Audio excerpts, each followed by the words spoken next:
Wales and London. A number of conventions had been established to monitor and organise possible public demand for such a change. No mention was made, either by Prescott or the conventions, that these changes were anything to do with the European Union. In fact, when challenged, members of the conventions vehemently denied any EU involvement. They too lied. Here are the facts. You decide.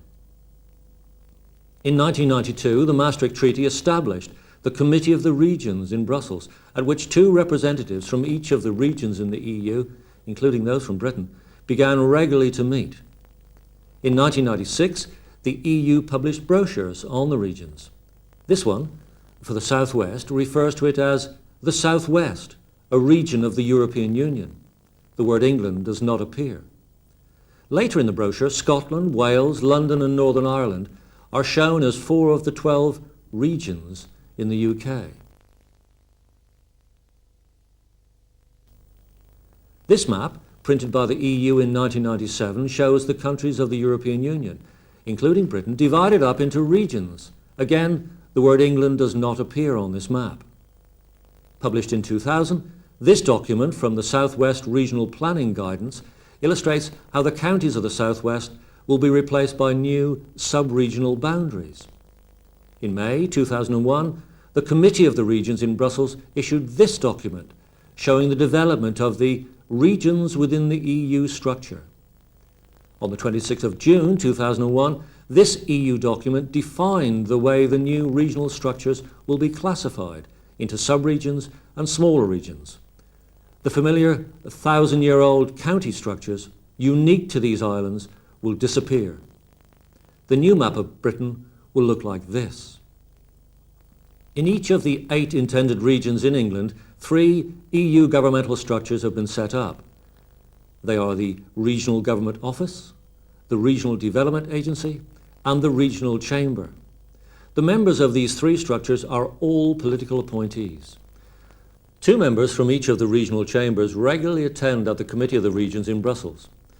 The Regional Development Agency allocates funding from Brussels to the regions. On the 16th of March 2001, Dr. Caroline Jackson MEP was asked publicly whether regional chambers would eventually mean the Westminster Parliament being abolished. She replied, yes.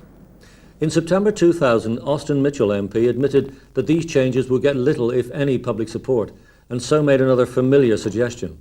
There is no way, he said, we will win a referendum on regional government, so we will have to find another way. I leave you to decide whether we are watching the bringing of democracy closer to the people or the dismantling of a nation-state and its parliament.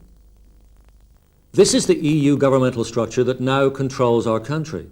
A brief word about each of the 6 components.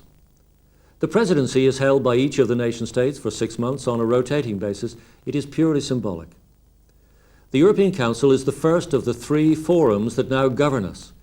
It is attended by, amongst others, the leaders of the nation-states and their foreign ministers. The Council is extremely powerful, and its decisions affect us all. It meets 4 times a year. Its deliberations are secret and seldom published, and then only after they've been implemented.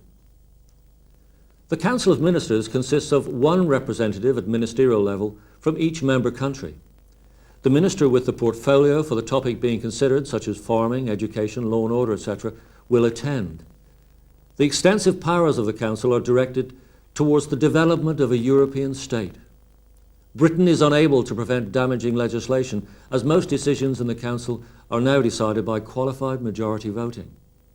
The President of the EU Commission is currently Romano Prodi. This post has enormous influence, but it is a political appointment decided behind closed doors. The Commission is made up of 20 commissioners. Britain has 2, Neil Kinnock and Chris Patten. They also are political appointees in post for 5 years.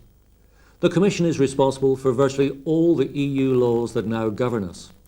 The 1971 document forecast that by joining the EEC, we shall be accepting an external legislative, having direct powers of legislating within the UK, adding, community law is required to take precedence over domestic law.